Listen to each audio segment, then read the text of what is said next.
실기시험 첫 번째 출제 단원은 제3장 요양보호 강론에서 신체활동 지원입니다. 이 단원 평균 출제 빈도는 23개에서 25개로 실기시험에서 가장 많이 출제되는 파트로 아주 중요합니다. 지금부터 한방에 쏙쏙풀이 출발! 거동이 불편한 대상자의 식사를 돕는 방법으로 옳은 것은 보기 1. 발꿈치가 식탁에 닿지 않게 한다. 2. 등받이가 없는 의자에 깊숙이 앉게 한다. 3. 발바닥이 바닥에 닿도록 의자 높이를 조절한다. 4. 대상자의 가슴 위치로 식탁 상판의 높이를 조절한다. 5. 휠체어에 앉아서 식사할 때 식탁과 충분한 간격을 둔다. 정답은 3번 발바닥이 바닥에 닿도록 의자 높이를 조절한다. 자, 이번 문제는 신체활동 지원에서 첫 번째 단원인 식사영양관리소 단원에서 출제된 것이고, 자, 이 단원의 또 출제 빈도는 평균 2개입니다. 자, 이 문제의 키워드는 거동이 불편한 대상자의 식사 돕기 방법입니다. 답은 3번이고, 자, 바닥에 발바닥이 닿아야지, 자, 혹시나 미끄러져서 낙상이 되었을 때 안전하게 지지할 수 있습니다. 1번, 발꿈치가 식탁에 닿지 않게 한다. 아니죠. 식탁에 닿도록 해야 안정감이 유지되겠죠. 자, 그래서 팔꿈치를 식탁 위에 올리도록 의자를 당겨서 앉혀야 됩니다. 2번, 등받이가 없는 의자에 깊숙이 앉게 한다. 자, 등받이가 없으면은 불안해서 안 되겠죠. 지지를 못 하겠죠. 대상자의 몸을. 그래서 등받이도 팔 받침도 있는 의자에 깊숙이 앉히는 것은 맞죠. 4번 대상자의 가슴 위치로 식탁의 높이를 조절하는 것이 아니고, 자, 이건 너무 높죠. 자, 배꼽 위치로 높이를 조절해야 됩니다. 5번 휠체어에 앉아서 식사할 때 식탁과 충분한 간격을 둔다. 자, 너무 충분한 간격을 두면 벌어져서 또 미끄러질 수 넘어갈 수 있기 때문에 식탁 가까이에 딱 붙여야 되고 팔을 올릴 수 있는 정도의 거리로 붙여놔야 되겠죠. 그래야 안전한 자세를 유지할 수 있습니다. 음식물을 삼키는데 어려움이 있는 대상자의 식사를 돕는 방법은 보기 1. 식전에 신맛이 강한 음료를 준다. 2. 식사 중간에 물을 자주 마시게 한다. 3. 수시로 말을 걸어 음식을 천천히 삼키게 한다. 4. 머리와 목을 약간 뒤로 젖혀 음식을 삼키게 한다. 5. 음식의 원래 모양을 알 수 없을 정도로 갈아서 제공한다. 정답은 5번 음식의 원래 모양을 알 수 없을 정도로 갈아서 제공한다. 자, 이번 문제의 키워드는 연하곤란이 있는 대상자의 돕기 방법입니다. 식사 돕기. 자, 그래서 삼키기 어려우다 보니까 뭐 갈아서든 아니면 아주 세밀하게 뭐 다져서 드리든지 해야 되겠죠. 자, 1번 식전에 신맛이 강한 음료를 준다. 이 신맛이 너무 강하다 보면 우리가 침 분비가 많아져서 그 침에 의해서 사례가 걸릴 수 있다고 했습니다. 그래서 좀 너무 강한 신맛의 이런 음식물이나 음료는 주는 것이 아니다라고 했습니다. 2번 식사 중간에 물을 자주 마시게 한다. 자, 중간에 물 자주 마시면 안 된다고 했죠. 자, 왜냐면 그 물에 의해서 또 음식물과 함께 기도로 잘 넘어갈 수 있습니다. 물 같은 성분은. 그래서 주의해라 했고, 특히 이제 그 중간에 국이나 물에 말아서 먹는 것은 오히려 위험할 수 있다라고 했죠. 3번 수시로 말을 걸어 음식을 천천히 삼키게 한다.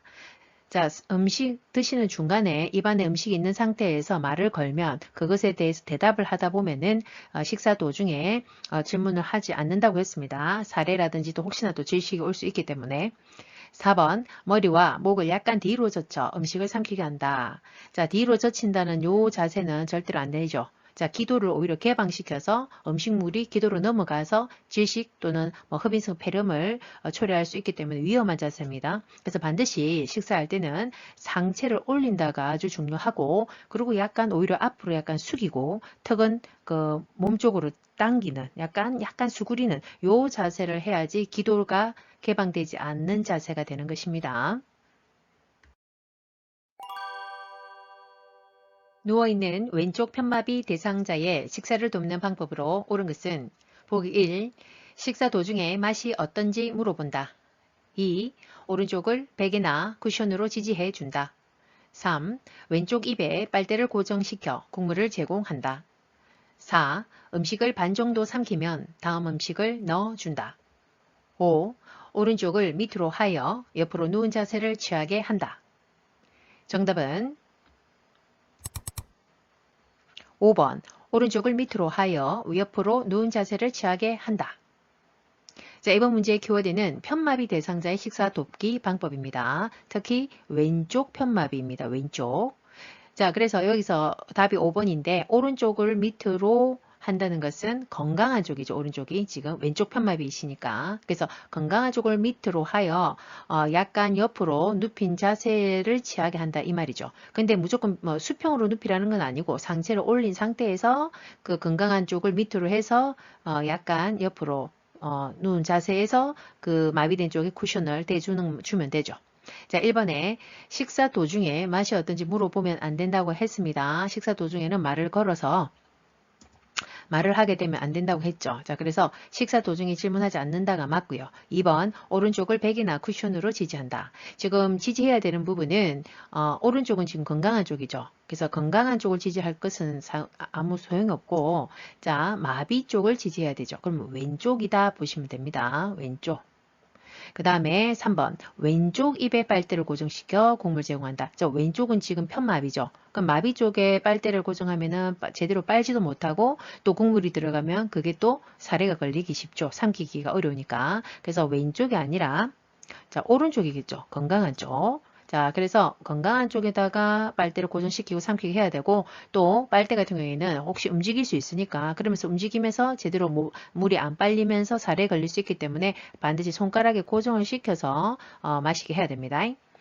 4번 음식을 반 정도 삼키면 다음 음식을 넣어준다. 반 정도 삼켜가 될 건 아니죠. 다 드셨는지 자 삼킴 하긴 하고 그 다음에 넣어주는 게 맞습니다. 경관영양을 하는 대상자를 돕는 방법으로 옳은 것은 보기 1. 영양액을 10ml 주사기로 제공한다. 2. 구토를 하는 경우 주입 속도를 늦춘다.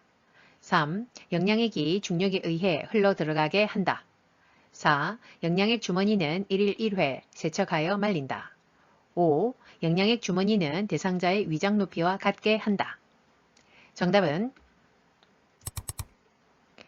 3번 영양액이 중력에 의해 흘러 들어가게 한다. 자, 이번 문제의 키워드는 경관영양 돕기 방법입니다. 자, 그 L튜브라고 하는 거 있죠. 비위관. 자, 답은 3번이죠. 자, 영양액이 중력에 의해 흘러 들어가게 해야 되죠. 자연스럽게. 자, 그래서 우리가 수액 꼽는 거는 그 폴대라고 하는 데다 보통 걸어서 이렇게 자연스럽게 흘러 들어가게 합니다. 자, 1번에 영양액을 10ml 주사기로 제공하지 않죠. 아까 영양액에 그 피딩백이라고 하는 영양 주머니에 넣어가지고 들어가게 하죠. 그 주사기로 제공하는 것이 아니라 그래서 영양액 주머니로 담아서 천천히 주입하고 자 중력에 의해서 들어가게 한다라고 했습니다. 2번 구토를 하는 경우에 주입 속도를 늦춘다. 자, 일단 구토를 한다는 거는요. 지금 구토를 함과 동시에 그게 어디로 그 내용물이 기도로 넘어갈 수 있기 때문에 굉장히 위험한 상태입니다. 그때는 늦추는 개념이 아니라 무조건 스탑을 해야 되겠죠. 그리고 바로 즉시 보고해야 됩니다. 자, 그리고 혹시 청색증이 있으면 말할 것도 없죠. 이미 이거는 이제 기도를 뭐가 막았다는 소리니까. 그래서 뭐 구토가 있거나 청색증이 얼굴에 나타나거나 할 때는 잠그고 즉시 보고한다라고 했습니다. 4번 영양액 주머니는 1일 1회 세척하여 말린다. 아니죠.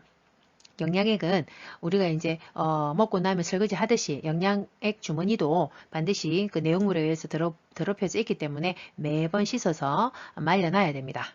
자, 5번 영양액 주머니는 대상자의 위장 높이와 같게 한다. 자, 위장 높이와 같게 하면은 중력에 의해서 내려가야 되는데 그 위장으로 들어가지 못하겠죠. 자, 그래서 위장보다 높게 위치한다. 보통 폴대, 수액 거는 그쪽 폴대에다가 보통 걸어둡니다. 자, 추가적으로 우리 경관영양 할 때 돕기 방법을 또 보면요.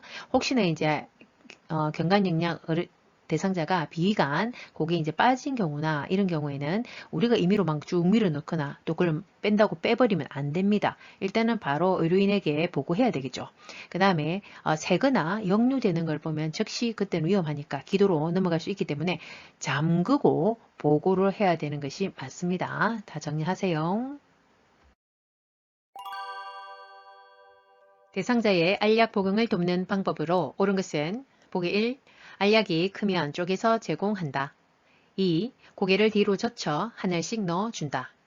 3. 약이 잘 흡수되도록 우유와 함께 먹게 한다.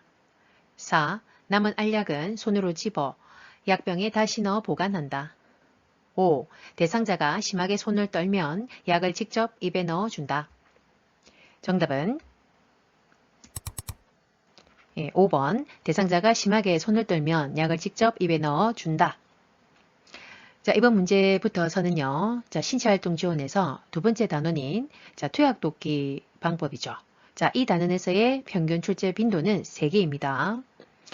이 문제는 특히 이제 알약 복용 돕기 방법입니다. 자, 답은 5번이고, 자, 1번에 알약이 크면 쪼개서 제공한다. 자, 커서 삼키기가 어려워하실 때는 이제 쪼개는 건 맞는데 절대 요양보호사가 임의로 쪼갤 수는 없습니다. 혹시 쪼개면 안 되는 약일 수 있기 때문에 성분상. 그래서 임의로 갈거나 쪼개면 안 된다. 이 말이고, 그리고 의사한테 그러면 그 약을 변경 처방을 받아서 파우더를 하든 뭐 쪼개서 달라 하든 이 갈거나 쪼갤 수 있는 약으로 변경해서 처방을 받아서 새롭게 지어와서 먹어야 됩니다.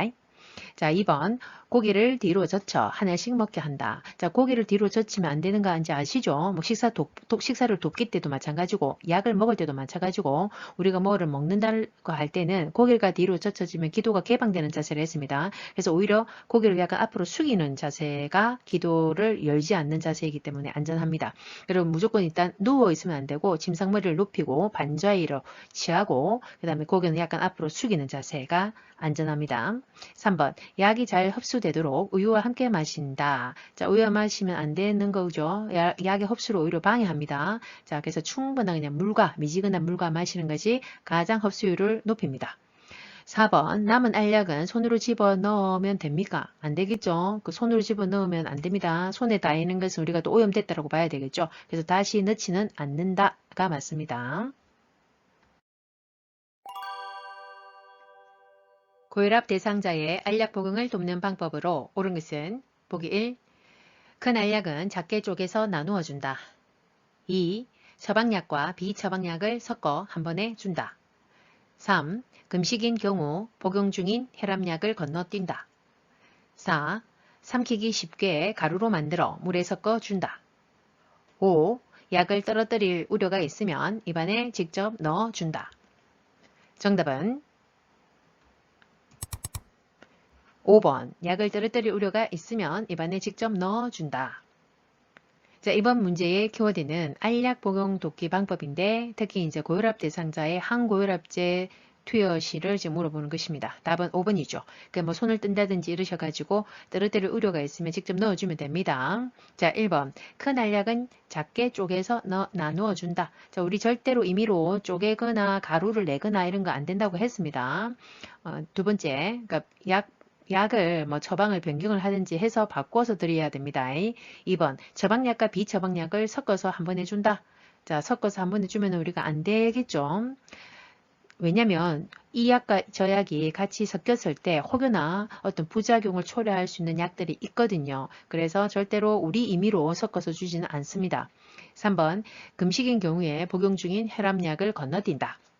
특히 혈압약 같은 경우에는 반드시 매일매일 드셔야 되는 약이죠. 자, 그래서 금식이더라도 어떤 특별한 케이스가 아닌 이상은 조금의 약으로도 조금의 물로 혈압약은 보통 먹게 합니다. 자, 그래서 매일 투약하는 약물은 대부분 투약은 한다 이렇게 보면 되죠. 자, 4번 삼키기 쉽게 가루로 만든다 이런 거 안 된다고 했습니다. 임의로 가루 내어서도 안 되고. 자, 그 다음에 추가적으로 알약 복용 돕기 방법은 충분한 물 제공한다고 했습니다. 장의 흡수를 돕기 위해서 미지근한 물을 충분히 마셔야 되고 그리고 이제 많은 양일 때는 한꺼번에 못 삼키시니까 두세 번에 나눠서 투약해라 라고 되어 있습니다. 대상자의 경구약 복용을 돕는 방법으로 옳은 것은 보기 1. 가루약은 음식에 섞어서 제공한다. 2. 약을 전부 삼켰는지 입안을 확인한다. 3. 금식하고 있으면 혈압약 복용을 중단한다. 4. 알약이 빠르게 흡수되도록 수분 섭취를 제한한다. 5. 약물 알레르기 반응이 나타나면 복용량을 줄인다. 정답은 2번. 약을 전부 삼켰는지 입안을 확인한다. 자, 이번 문제의 키워드는 경구약 복용 돕기 방법입니다. 답은 2번이죠. 자, 한 번씩 어르신들이 이제 안 삼키려고 하시는 경우가 있습니다. 그럴 때는 특히 알약 같은 경우에는 혀 밑에 이런 데 딱 이렇게 숨겨둘 수가 있거든요. 그래서 전부 삼켰는지 반드시 입안을 구석구석 확인하는 것이 정확합니다. 1번, 가루약은 음식에 섞어서 제공한다. 자, 그러면 안 되죠. 자, 물에 일단 녹여가지고 숟가락에 녹여 드시든지 아니면 소량일 경우에는 무침 그 주사기 있죠. 이용해서 투여하든지. 자, 두 가지 방법이 있겠죠. 자, 3번. 금식하고 있으면 혈압약 복용을 중단한다. 아니죠. 자, 혈압약 같은 경우에는 무조건 혈압이 올라가면은 또 생명에 지장이 올 수 있기 때문에 자, 매일 투약하는 약 같은 경우에는 반드시 대부분 특별한 케이스가 아닌 이상은 투약하는 것이 맞습니다. 소량의 물로라도 조금씩 반드시 드시게 합니다. 자, 4번. 알약이 빠르게 흡수되도록 수분 섭취를 제한한다. 자, 흡수를 높이기 위해서는 반드시 수분을 더 드셔야 된다고 했습니다. 미지근한 물. 자, 5번. 약물 알레르기 반응이 있으면 복용량을 줄입니까? 아니죠. 알레르기 반응이 있으면 우리가 쇼크가 올 수도 있고 위험하죠. 그래서 복용량을 줄이는 게 아니라 스탑하고 즉시 보고를 해야 되는 것이 맞습니다. 대상자의 가루약 복용을 돕는 방법으로 옳은 것은 보기 1. 물기가 있는 숟가락을 사용한다. 2. 여러 번 나누어 입안에 털어 넣어준다. 3. 가루약 복용을 꺼리면 주스에 섞어준다. 4. 양이 적을 때는 무침 주사기를 이용한다. 5. 먹다 남은 가루약은 종이에 싸서 보관한다. 정답은 4번. 양이 적을 때는 무침 주사기를 이용한다. 이번 문제는 투약독기에서 가루약 복용 방법입니다. 답은 4번이죠. 자, 1번에 물기가 있는 숟가락을 사용하면 안 되겠죠. 자, 변하기 쉽기 때문에 이물질이나 물기가 없는 것을 사용해야 되고요. 2번, 여러 번 나누어 먹는다 하는 것은 가루약이 아니라 자, 알약일 경우 양이 많을 때 두세 번 나누어서 복용한다고 했습니다. 3번에 자, 복용을 꺼리면 주스에 섞어서 먹으면 안 좋고 자, 충분한 물로 자, 보통 미지근한 물로 사용한다라고 하죠. 장 흡수율을 높이기 위한 것입니다. 5번에는 먹다 남은 가루약을 보관하는 것은 아니겠죠. 대상자에게 투여할 물약을 준비하는 방법으로 옳은 것은 보기 1. 색이 변한 물약은 흔들어서 따른다. 2. 계량컵을 눈높이 아래에 놓고 따른다. 3. 약병 뚜껑은 안쪽이 바닥을 향하도록 놓는다. 4. 약 이름 라벨이 붙어있는 쪽으로 잡고 따른다. 5. 병 입구 안쪽을 손으로 닦은 후 뚜껑을 닫는다. 정답은 4번. 약 이름 라벨이 붙어 있는 쪽을 잡고 따른다.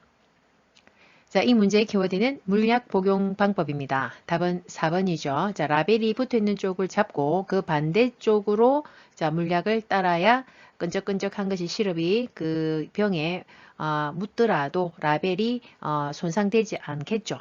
자, 1번. 색이 변한 물약은 흔들어서 따른다. 자, 이 변한 물약은 우리가 임의로 사용하기는 안 되죠. 어렵죠. 자, 그래 보통 이제 흔드는 것은 따르기 전에 흔들어서 섞어서 따라야 되고 변색됐고 혼탁이 있다면 그는 즉시 버려야 되는 게 맞습니다. 2번. 계량컵을 눈높이 아래에 놓고 따른다. 자, 눈높이 아래에 두면은 정확하게 그 눈금을 확인할 수 없습니다. 그래서 눈높이 닦고 수평하게 눈높이로 들고 따라야 됩니다. 3번. 약병 뚜껑은 안쪽이 바닥을 향하도록 놓는다. 자, 안쪽을 바닥으로 놓으면 안 되죠. 뚜껑 쪽에, 뚜껑 위가 바닥으로 놓아지게 해야 됩니다. 자, 5번. 병 입구 안쪽을 손으로 닦은 후 뚜껑을 닫습니까? 자, 손으로 닦으면 오염이 됐다는 거죠. 자, 그래서 입구를 깨끗이 닦는데 적신 꺼즈, 깨끗한 꺼즈로 닦아서 뚜껑을 닫아두는 것이 안전합니다. 대상자의 약물 복용을 돕는 방법으로 옳은 것은 보기 1. 알약은 약병 안에 손가락을 넣어 꺼낸다. 2. 캡슐약은 캡슐을 제거한 후 복용하게 한다. 3. 가루약은 약을 입에 먼저 넣고 물을 마시게 한다. 4. 약병 가장자리에 묻은 물약은 손가락으로 닦아낸다. 5. 물약은 계량컵을 눈높이로 들고 처방된 양만큼 따른다. 정답은 5번. 물약은 계량컵을 눈높이로 들고 처방된 양만큼 따른다. 자, 정답이죠. 자, 이 문제의 키워드는 약물, 전체적으로 우리 약물 복용 돕기가 전반적인 내용이 나왔습니다. 자, 물약 같은 경우에는 이렇게 눈높이로 들고 처방약만큼 따르고요. 그 다음에 라벨이 젖지 않게 라벨이 있는 쪽에 잡고 따라야 되고, 그리고 양이 적을 때는 바늘을 제거한 그 주사기에다가 재어서 투약하는 것이 맞죠. 1번에 알약은 약병 안에 손가락을 넣어서는 안 되겠죠. 그러면 오염이 된다고 봐야 되겠죠. 그리고 알약의 개수가 많으면 두세 번 나눠서 투약한다라는 이 내용도 보기로 잘 나옵니다. 2번 캡슐약은 캡슐을 제거한 후에 복용한다. 자, 캡슐약은 캡슐로 나오는 이유가 있다고 했습니다. 그래서 우리가 임의로 제거하거나 뭐 갈아 넣거나 해서는 안 된다고 했죠. 자, 캡슐뿐만 아니라 이 코팅된 약들도 마찬가지입니다. 이 애들은 그런 재질로 나오는 이유가 있기 때문에 왜 위장의 자극을 감소시키고 자, 위장에서 흡수되지 않고 장에서 흡수될 수 있도록 나온 제형들입니다. 그래서 우리가 임의로 그거를 캡슐을 제거하거나 코팅약을 막 가루로 내어서 주지 않아야 된다고 했습니다. 그래서 그렇게 하시면 되고 3번 가루약은 약을 입에 먼저 넣고 물을 마시게 한다. 자, 약을 먼저 넣으면 가루약을 기침 사례가 나올 수 있죠. 자, 그래서 안 되죠. 자, 그래서 가루약 같은 경우에는 우리가 물에 녹인 다음에 숟가락이나 또는 뭐 무침 주사기를 이용해서 투약하면 됩니다. 4번 약병 가장자리에 묻은 물약은 손가락으로 닦아낸다. 손가락은 안 된다고 했죠. 이건 오염된다고 봐야 되죠. 자, 그래서 뚜껑을 닫기 전에 식음수에 적신 그 멸균 가스를 사용해서 닦고 뚜껑을 닫으면 됩니다. 다음 중에서 눈에 안약을 점적하는 위치로 옳은 것은 자, 가에서 마까지 확인하십시오. 시간 드립니다.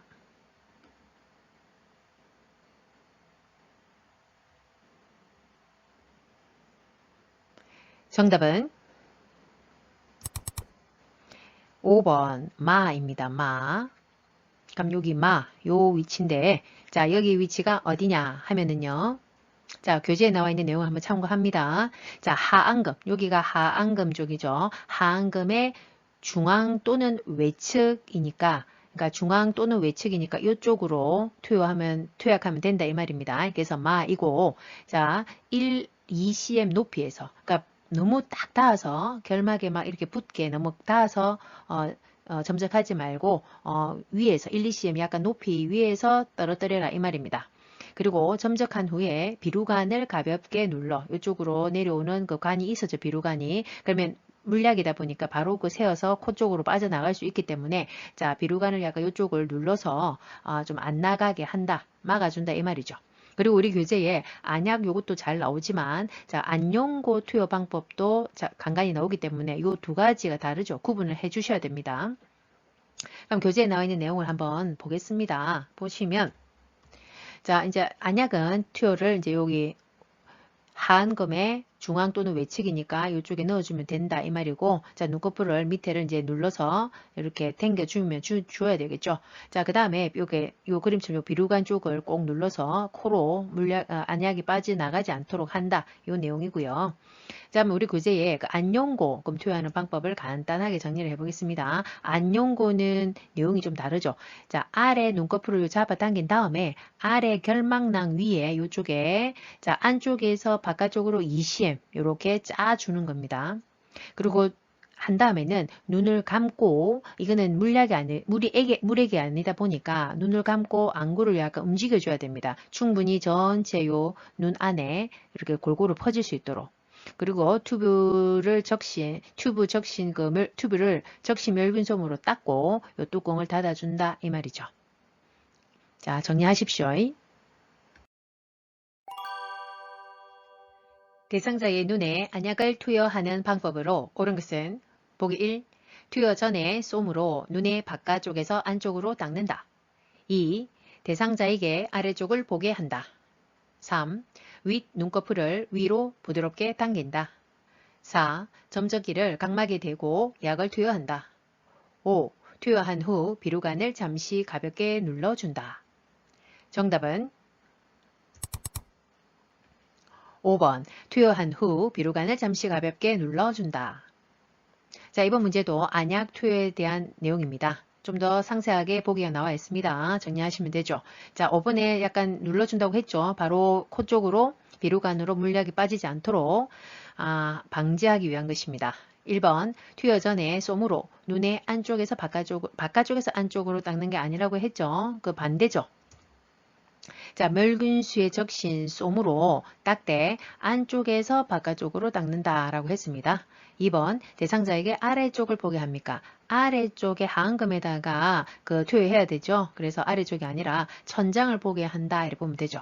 자, 3번 윗 눈꺼풀을 위로 부드럽게 당긴다. 위쪽에 지금 투여하는 게 아니죠. 그래서 위로는 해당상 없고 아래 눈꺼풀을 아래로 잡아 당기는 거죠.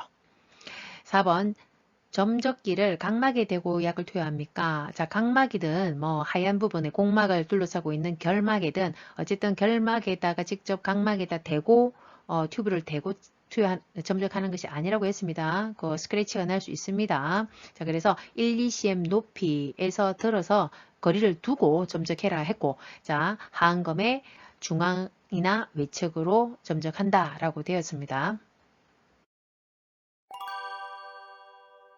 안연고를 투여하는 방법으로 옳은 것은 보기 1.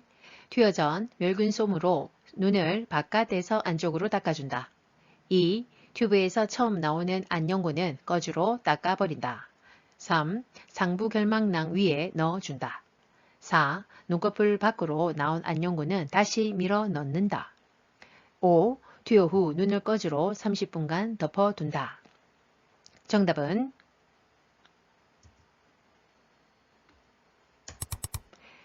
2번 튜브에서 처음 나오는 안연고는 꺼주로 닦아버린다. 자, 이 문제의 키워드는 안연고 투여 방법입니다. 이 또한 잘 나오죠. 그림으로도 잘 나오고. 자, 튜브에서 처음 나온 거는 이전에 투여하다가 혹여나 묻어있는 오염물이 있을 수 있기 때문에 닦아버리면 더 정확하죠. 안전합니다. 1번 투여 전에 멸균솜으로 눈을 바깥쪽에서 안쪽으로 아니죠. 안쪽에서 바깥쪽으로 닦는다 라고 되어 있었죠. 자, 투여 전에 멸균솜인데 적신 멸균솜. 생리식염수나 멸균 증류수에 적신 멸균솜으로 닦아주면 되죠. 3번 상부 결막낭 위에 넣어준다. 상부가 아니죠. 아래 하안검 쪽 하부 결막낭 위에 자, 안에서 바깥쪽으로 2cm을 짜줍니다. 자, 4번 눈꺼풀 밖으로 나온 안연고는 다시 밀어 넣는다. 자, 다시 밀어 넣으면 안 됩니다. 자, 바깥으로 나왔다는 것은 감염이 오염이 됐다라고 봐야 되겠죠. 자, 그래서 연고가 좀 나온다면 적신 멸균솜으로 닦아주면 됩니다. 5번 투여 후 눈을 꺼주로 30분간 덮어둔다가 아니라 자, 눈을 감고 안구를 약간 움직이라고 했죠. 그래야 충분히 전체 눈 안구에 퍼져서 흡수가 되도록 하는 것입니다. 대상자에게 귀약을 투여하는 방법으로 옳은 것은 보기 1. 투여 전에 귀지를 제거한다. 2. 귓바퀴를 후 하방으로 잡아당겨 약을 투여한다. 3. 약이 귀 안의 측면을 따라 흘러 들어가도록 점적한다. 4. 투여 직후 점적한 쪽 귀를 아래로 하여 5분간 누워있게 한다. 5. 투여 후 하루 동안 귀 구멍에 작은 솜을 끼워 놓는다. 정답은 3번 약이 귀 안의 측면을 따라 흘러 들어가도록 점적한다.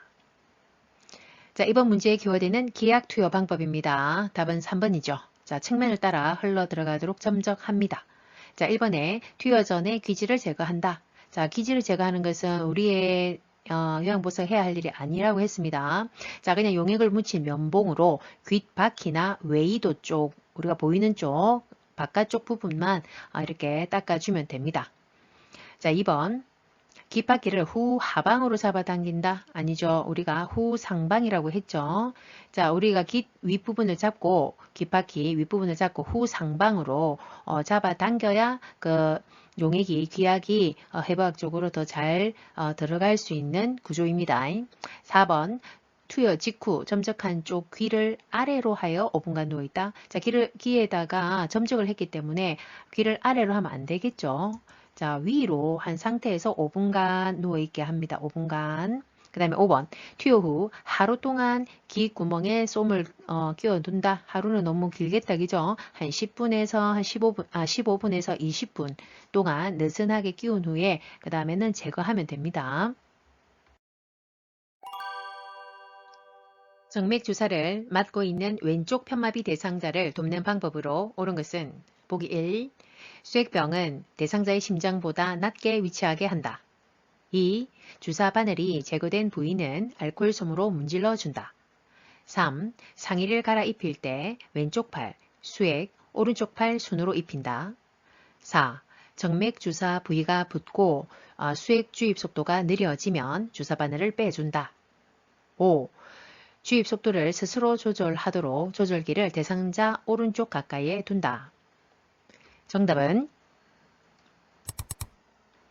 3번 상의를 갈아입힐 때 왼쪽 팔 수액, 오른쪽 팔 순으로 입힌다.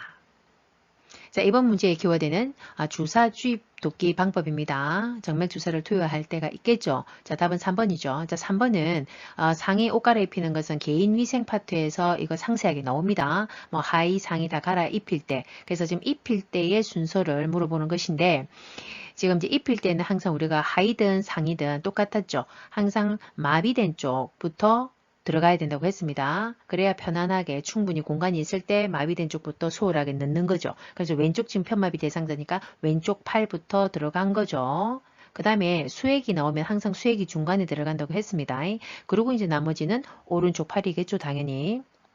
이제 V자로 오른팔을 접어서 이렇게 넣으면 되니까. 자, 그래서 이런 건 기본적인 거 꼭 알아두셔야 되고. 자, 1번. 수액병이 심장보다 낮게 하면은 피가 역류가 돼서 거꾸로 나오죠. 자, 그래서 항상 심장보다 높게 올라가 있어야 됩니다. 그래서 수액 그 폴대라고 거기에 걸어둬야 되겠죠. 2번. 주사 바늘이 제거된 부위는 알코올 솜으로 문지르면 됩니까? 절대 안 되죠. 자, 1, 2분 정도 누르고 절대 비비거나 뭐 문지르거나 하면 안 된다고 했습니다. 혈관이 파열이 되면서 손상이 되면서 피멍이 듭니다. 혈액이 바깥으로 새어 나오면서. 자, 그 다음에 4번. 정맥 주사 부위가 붓고 그 다음에 주입 속도가 느려지면 주사기를 뺍니까? 절대로 주사바늘 우리가 임의로 빼는 거 아닙니다. 이거는 의료인이 해야 되는 부분입니다. 그래서 뭐 붓고 주입 속도도 느려지고 이것은 또 뭐 통증이 있다든지 또 붉어진다든지 이런 거 다 이제 혈관염, 염증이 왔다고 볼 수가 있는 거죠. 이럴 때는 우리가 임의로 빼는 것이 아니라 조절기를 잠근 다음에 보고하면 됩니다. 그래서 즉시 의료인이 와서 조치를 취해야 되겠죠. 5번 주입 속도를 스스로 조절하도록 조절기를 뭐 가까이 둔다. 스스로 조절하는 거 아닙니다. 자, 가장 가까이 있는 요양보호사가 항상 그 일정한 속도로 유지가 되는지 아까 부었는지 또는 붉어지는지 아픈지 이런 것들을 수시로 요양보호사가 관찰하고 확인하는 것이 맞습니다. 앞으로 다양한 학습 내용을 통해 어린이들과 다시 만날 그 시간까지 우리 모두 두나미스, 두나미스. 구독, 좋아요, 알림 꾹.